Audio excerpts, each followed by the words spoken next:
Deep within Russia, there exists a network of bunkers, cloaked in secrecy and privy to only a select few. And mind you, these are no ordinary bunkers, but meticulously designed sanctuaries, constructed at a staggering cost from the state's treasury. Their purpose? To safeguard the nation's most prominent figures, including Vladimir Putin, who has earned the intriguing nickname Bunker Grandpa. What secrets lie hidden beneath Putin's secret bunkers? Yamantau Mountains Bunker.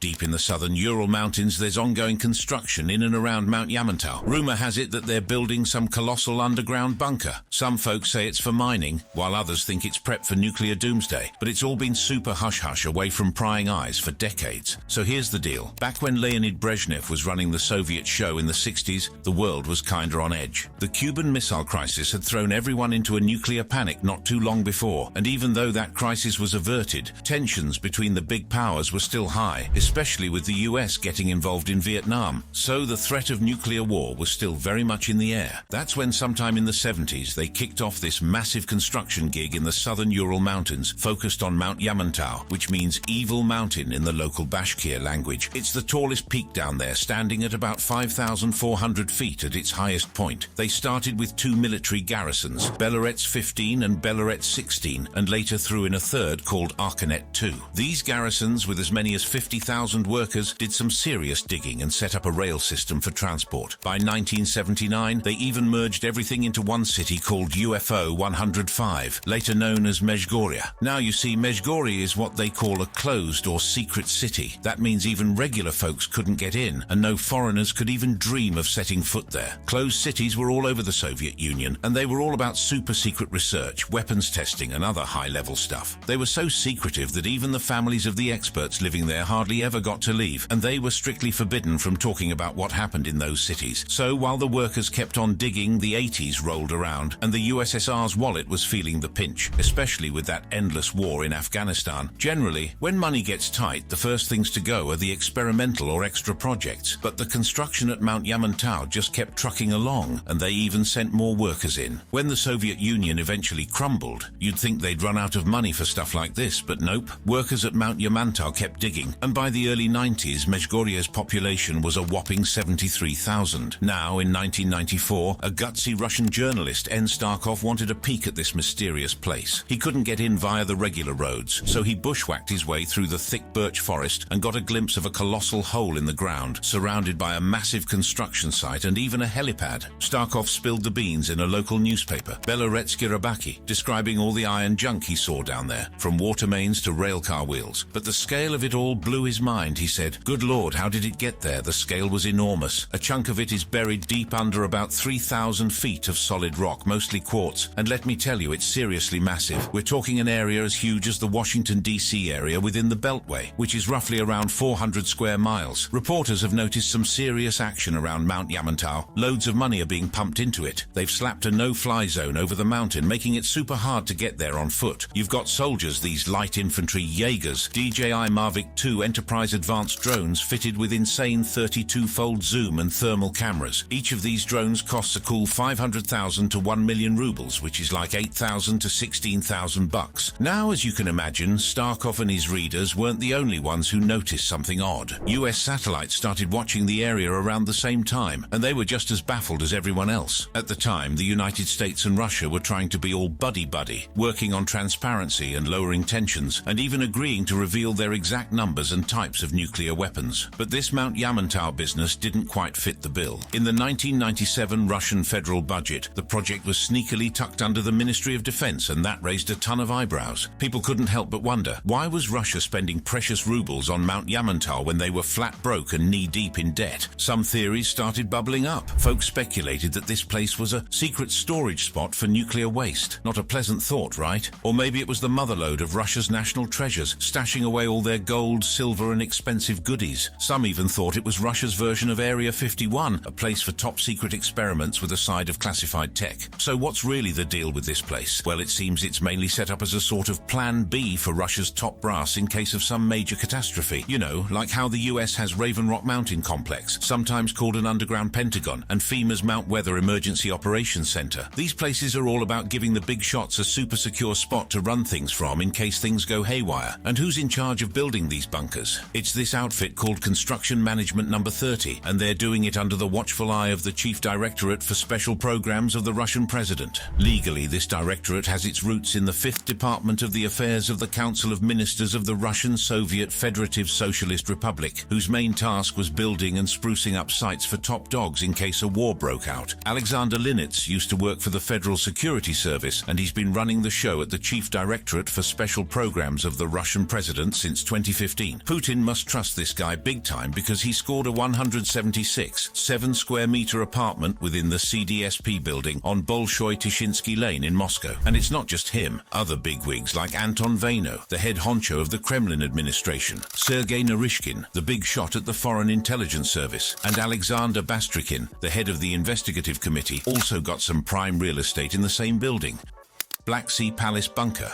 Russian President Vladimir Putin appears to have a clandestine system of underground tunnels beneath his palace retreat on the Black Sea. These tunnels are located approximately 50 meters below the surface of the Gelendzhik Palace. This network of underground tunnels lead to a secretive bunker. Initially reported by Business Insider, this complex seems to have been built with the intention of safeguarding against potential revolutions or wars. Notably, it predates Russia's annexation of Crimea in 2014. These tunnels were constructed over a decade ago. Interestingly, this was during a period when Putin was engaging in diplomatic relations with US presidents during the much-talked-about reset era. Yet, behind the scenes, he was quietly making preparations for potential conflicts with Western nations. These bunkers seem to be equipped with essential amenities like a ventilation system, sewage facilities, and a fresh water supply. The walls are constructed with robust 15-inch concrete shells, as illustrated. Additionally, there's an elevator shaft connecting the complex to the two tunnels. The lower tunnel even includes a walkway leading to the beach, alongside cable racks that could potentially serve to supply electricity, lighting, and fiber optic cables to a command center. The engineering company characterized the endeavor as an underground complex for a resort in Gelendzhik, the town nearest to the Russian president's palace. The complex sprawls over an area of 6,500 square feet. On the cliff face ascending from the sea to the palace, exits from both tunnels are clearly visible. Vladimir Putin's lavish billion-dollar palace overlooking the Black Sea boasts a private casino, an ice hockey rink, church, and hookah lounge. This 190,000 square foot mansion is a staggering 1,000 miles away from his official residence at the Grand Kremlin Palace in Moscow. Detailed 3D renderings further emphasize the opulence of this palace, featuring an expansive guest house, a church, a hookah lounge complete with what appears to be a stripper pole, a dedicated dormitory, and separate buildings for staff and security personnel. A communication center is also apparent, equipped with a comprehensive array of equipment. These plans initially surfaced online in 2010 when a Russian construction firm called Metro Style was hired as a private contractor to construct the bunkers beneath Putin's palace. These documents circulated widely among Russian internet users, but in 2016 the diagrams were removed from Metro Style's website, but they could still be accessed through the Wayback Machine, an online content archive. Subsequently, these diagrams made their way into the hands of a community known as Diggers, a group of Russian individuals who explore and document restricted areas. An anonymous member of this group, who claimed affiliation with Sect Z, shared the images with Business Insider, explaining that they did so because they were weary of Putin and wanted to expose his elaborate underground transportation system. The existence of the palace became widely known after a 2021 documentary by Putin's political opponent Alexei Navalny alleged that the property is privately funded by one of Putin's closest associates, a Russian oligarch. While there's no definitive deed with Putin's name on it, there is compelling evidence that he has frequented the property multiple times. Later on, Putin's childhood friend has asserted that the property is his and not the president's, stating that Putin has no connection to it. Despite billionaire businessman Arkady Rotenberg's claim that he owns the palace is under constant security surveillance by Putin's security team and is located within a no-fly zone. The Kremlin has not provided a satisfactory explanation for these security measures if the president is not associated with the property. In Navalny's documentary, he discussed an investigation he conducted which focuses on Vladimir Putin and his alleged corruption. Navalny describes how Putin, once an ordinary Soviet officer, has become obsessed with money, luxury, and power. Navalny stated that the video aims to provide a psychological portrait of Putin's transformation and investigate how he and his associates have amassed vast wealth and engaged in corrupt practices over the years. Navalny intends to reveal Putin's extravagant lifestyle, expose the source of his wealth, and uncover the construction of what he claims is the most expensive palace in the world. Basically, Navalny's documentary explores the stark contrast between Putin's public image and his alleged alleged actions behind the scenes. The video has garnered over 100 million views. The Kremlin dismissed it as a pseudo-investigation, and Putin dismissed it as boring, denying the allegations. After Navalny received a jail sentence in February 2021, the European Court of Human Rights ordered his immediate release due to concerns for his safety. But Russia rejected the ruling. He initiated a hunger strike, protesting the lack of proper treatment for his leg and back issues at the penal colony in Vladimir, located 100 kilometers east of Moscow. Alexei Anatolyevich Navalny, born on June 4, 1976, in Butin, Moscow Oblast, Russian SFSR, Soviet Union, is a Russian lawyer, documentary filmmaker, dissident, anti-corruption activist, opposition politician and blogger. He's been active in these roles since 2009. Following a near-fatal poisoning attack against him in 2020, Navalny has been incarcerated since 2021 and is currently serving a multi-year prison sentence. In August 2023, a Russian court prolonged Navalny's prison sentence by an additional 19 years, subjecting him to a specialized regime with the harshest prison conditions in the country. Navalny was once at the forefront of street protests against Russian President Vladimir Putin, spearheaded a nationwide political opposition movement, and exposed the corrupt lifestyles of Kremlin officials. In retaliation, Russia has handed down a cumulative prison term of 3 decades, effectively keeping the Kremlin critic incarcerated and sidelined from politics for as long as Putin remains in power. He was convicted on 6 charges, including incitement and funding of extremism, establishing an illegal NGO, promoting Nazism, and encouraging minors to engage in risky behaviors. Navalny and his supporters have dismissed these charges as politically motivated. As part of the special prison sentence, Navalny will face additional severe restrictions. He will have the opportunity to see his family only once a year and receive 1 parcel annually. Communication with fellow inmates will be strictly prohibited. Prisoners are required to move around the facility with their heads lowered, and they will only be allowed occasional walks within a closed courtyard.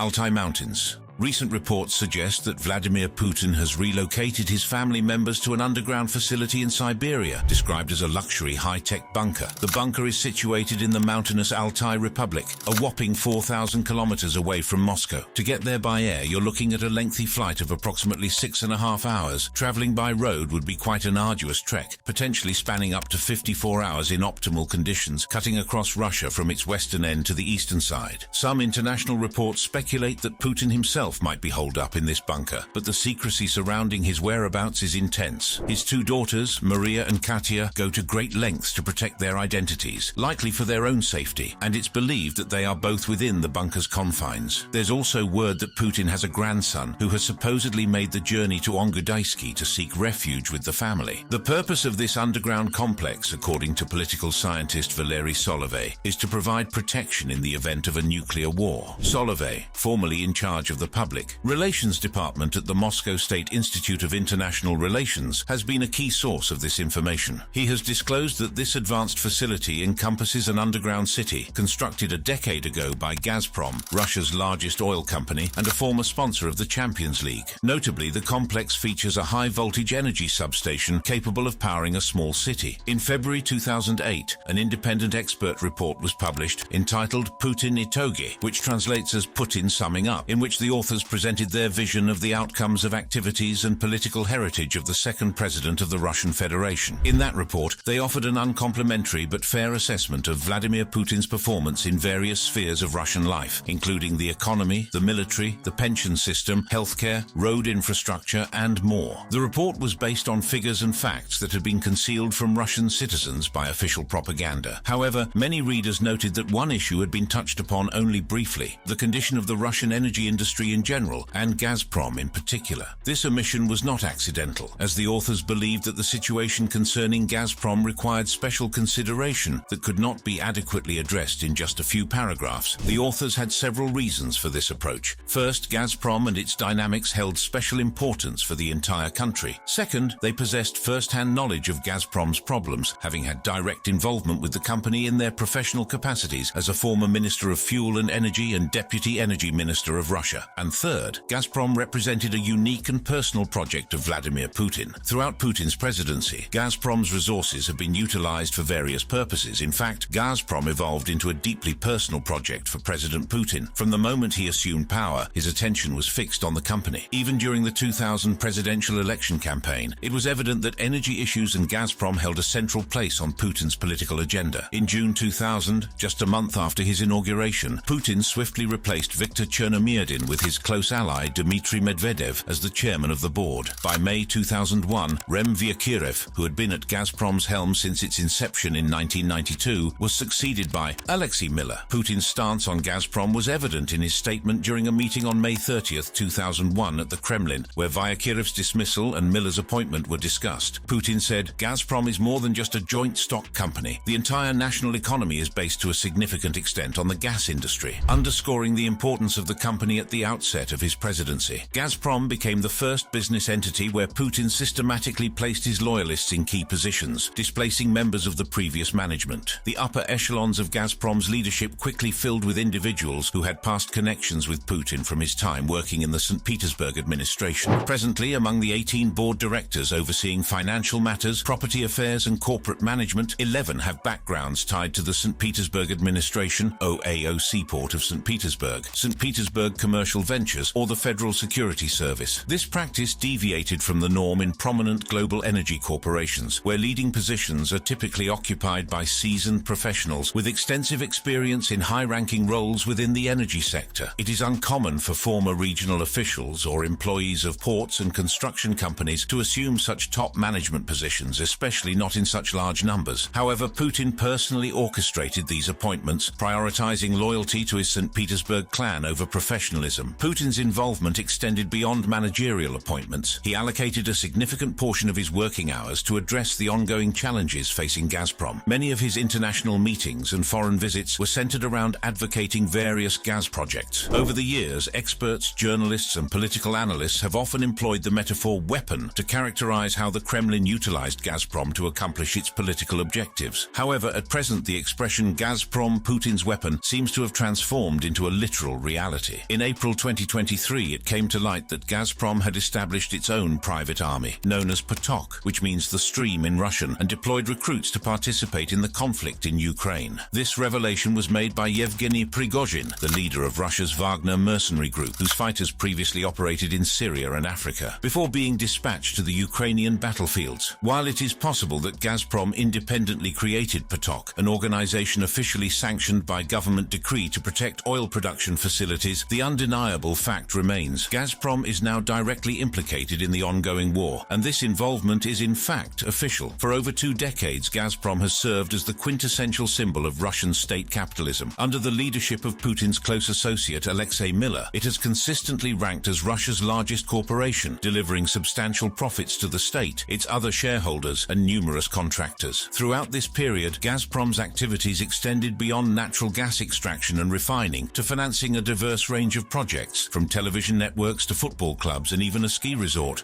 Ramenki bunkers and Metro 2. Well, first things first, there are hidden tunnels right beneath the heart of Moscow. They're a part of this unofficially named Metro 2 system, which used to be super secretive. These tunnels connect some of the most important government buildings in Moscow, including the Kremlin, to underground bunkers not only in Moscow but also in places like Balashikha, Chekhov, and Kaluga. How were these tunnels discovered? Builders in Moscow, while demolishing the massive Rossiya Hotel located adjacent to the Kremlin, have stumbled upon what they believe to be a network of clandestine Soviet tunnels underneath the hotel's foundations. This discovery has sparked intrigue, with speculation that these tunnels may have housed a nuclear bunker capable of accommodating up to 4,000 individuals. The Rossiya Hotel, notorious for hosting Communist Party officials attending Kremlin conferences, was constructed by leveling an entire historic district of Moscow. When it opened its doors in 1967, it held the distinction of being the world's largest hotel, with a staggering 3,000 rooms. However, the Rossiya's dismantling is to pave the way for a grand redevelopment project worth $800 million,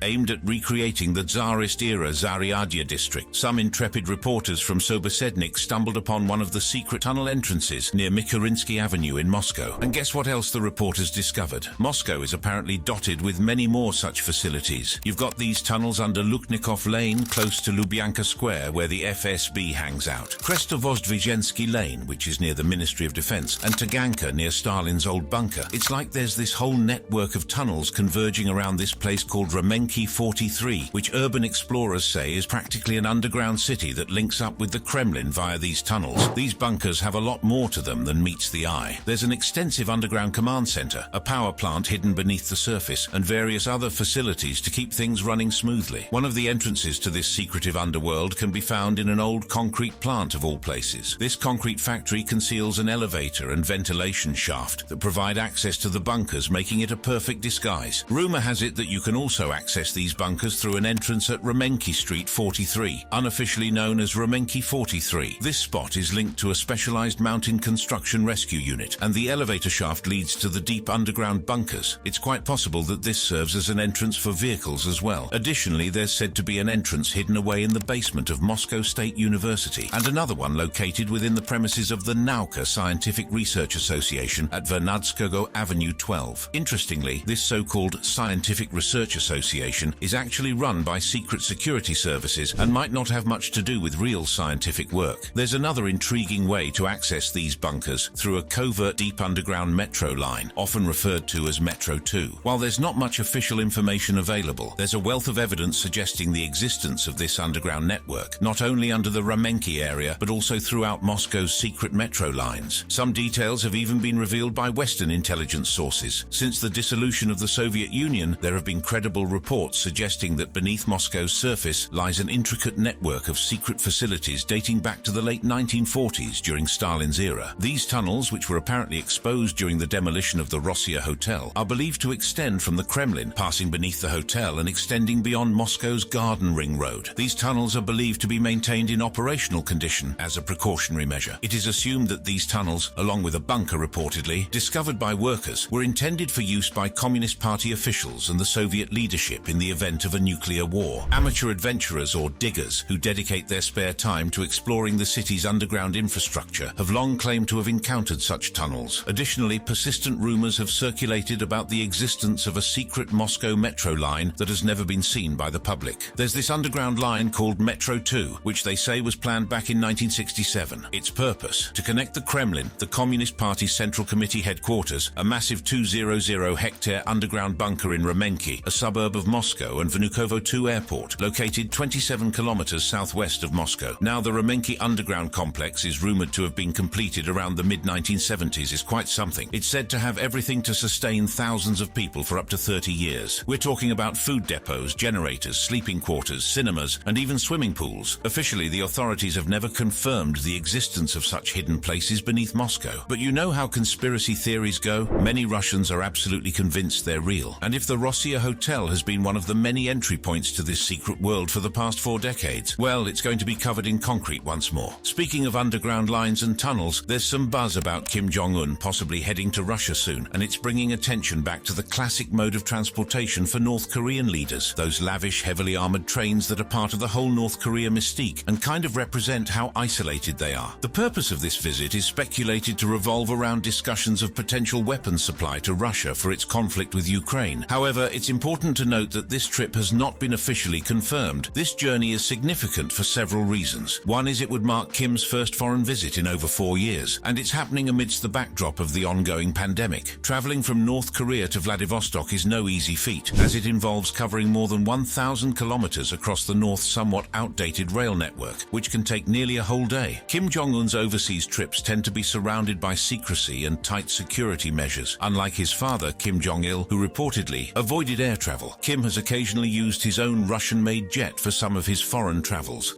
Bunker on wheels. Recently released images give us a glimpse into the luxurious interior of Russian President Vladimir Putin's extensive 22-car ghost train. This train is his mode of travel when he journeys across the vast expanse of Russia, offering both comfort and secrecy. This extraordinary train comes with an array of impressive amenities, including a fully equipped gym or sports health wagon, a spa-like section complete with skincare and massage facilities featuring anti-aging machines, a beautifully tiled and fully furnished Turkish bath steam room, sumptuous bedrooms, and and elegantly designed dining cars. What's more, the train features a movie theater and several cars equipped with state-of-the-art communication systems, ensuring that Putin stays connected and well-informed about global events. There's even an entire car dedicated to housing a diesel power generator. To guarantee security, the train is heavily armored, featuring bulletproof doors and windows throughout. It's also stocked with life-saving medical equipment and facilities. London-based Russian investigators from the Dossier Center, backed by exiled Russian oil tycoon turned Kremlin critic Mikhail Khodorkovsky, have unearthed paperwork and photos that reveal what the Kremlin usually keeps hidden from prying eyes. It's a peek into Putin's world and how his penchant for secrecy has shaped his life. Now, we all know Putin likes to travel by train, and the Kremlin has even shared some pictures of meetings held in the train's fancy boardroom. But here's the kicker. What's been happening in the other 20 or so cars of this train has been one of Russia's best-kept secrets. The Dossier Center claims these leaked documents have an inside source at Zircon Service, a Russian company responsible for setting up the cars used by the Russian president's office under the umbrella of Russian Railways, the state-owned rail operator. One of these special cars, known as 021-78630, is quite the luxury package. Zircon itself created a glossy brochure showcasing a gym and spa on wheels designed exclusively for Putin. As you stroll further down the car, you'll find a full-fledged cosmetology center equipped with a massage table and a variety of high-end beauty gadgets. And if you dig into the leaked documents, they even mention a radio frequency machine to keep that skin tight. Room itself, according to Dossier Center Intel, has anti-listening device measures in place. Additionally, there's a tiled bathroom complete with a luxurious Turkish steam bath and shower. To top it off, there are documents linking the setup of these rail cars, including the gym car, directly to high-ranking officials within Putin's administration. Putin's armored train may appear outwardly like any ordinary passenger train operated by Russia's railways, sporting the same paint scheme. Yet it stands out as all of its windows are covered. The locomotives that power this train lack any identification numbers, and an unusual 3 or even 4 locomotives are harnessed for the job, far exceeding the standard passenger carriage requirements. This peculiar setup suggests the train's considerable weight due to its heavy armor. Additionally, one of the carriages boasts a distinctive cupola on top, equipped with a specialized satellite communication system. The initial glimpses of Putin's new armored train became publicly available around 2018. These photographs were captured by Russian amateur photographers and train enthusiasts who were actively seeking to spot Putin's train. A couple of these pictures showcasing the new train were made public. However, the Russian FSB Secret Security Service swiftly stepped in, compelling them to halt this activity. In 2021, Putin made a noteworthy change in his travel preferences, opting for his armored train over airplanes. This decision came around the same time as the buildup of Russian troops near the Ukrainian border, raising suspicions of a potential invasion. Since then, Putin has favored traveling across Russia aboard his armored train. The main reason behind this choice is the enhanced security it provides. Unlike flights, which can be easily tracked through online services, train journeys remain relatively discreet and less exposed to the general public scrutiny. It's worth mentioning that Putin's train might have a built-in security system capable of triggering Russia's nuclear ballistic missiles if the train faces an attack, similar to the perimeter security system used in his primary underground bunkers. Interestingly, both diesel and electric locomotives are employed to pull Putin's armored train, offering flexibility in its setup. Locomotives can be attached in various configurations, 3 at the front, 2 at the front, and 1 at the rear, 2 at both ends, and so forth. Additionally, there's typically another locomotive that travels ahead of the train as an added safety measure. The train can reach a maximum speed of 160 kilometers per hour, although it's constrained by the Soviet rail network's lack of high-speed infrastructure. Before each journey, different carriages are added to the train to meet specific needs. Some carriages are designated for the security detail, while others are used to transport Putin's vehicles. The train is also equipped with a robust NBC protection system. There are a few secret train terminals strategically located near Putin's residences. One of these terminals is situated near Putin's Novo Ogaryovo residence close to Moscow, while another can be found near his Valday residence. It's highly likely that secret rail terminals also exist in proximity to Putin's deep underground bunkers in the Altai Mountains and beneath Mount Yamantau. Interestingly, there's a covert railway terminal and an armored train depot right in the heart of Moscow. Back in the days of the Soviet Union, several armored trains served the highest-ranking officials and government members. These trains had dual purposes. They were meant for wartime evacuation to underground bunkers and provided a secure and comfortable mode of transportation across the vast country. Stalin had a preference for traveling via his armored train both within the country and abroad, often favoring it over other means of transportation. On the other hand, Khrushchev leaned toward air travel and never had a personal armored train or even a dedicated armored carriage, although there are reports of occasional occasional armored train journeys during his time. During those days, top Soviet officials commonly relied on armored trains for their travels. In 1974, during Brezhnev's leadership, a specialized rail terminal was constructed in Moscow's city center. This terminal was equipped with facilities to service armored trains and was utilized by the Soviet government. It remains in use by the Russian government today. However, some sources suggest that only Putin and Russia's prime minister make use of armored carriages, while ministers typically travel in standard, non-armored ones. Eager to uncover more hidden mysteries? Click the card on your screen for another thrilling journey into the unknown.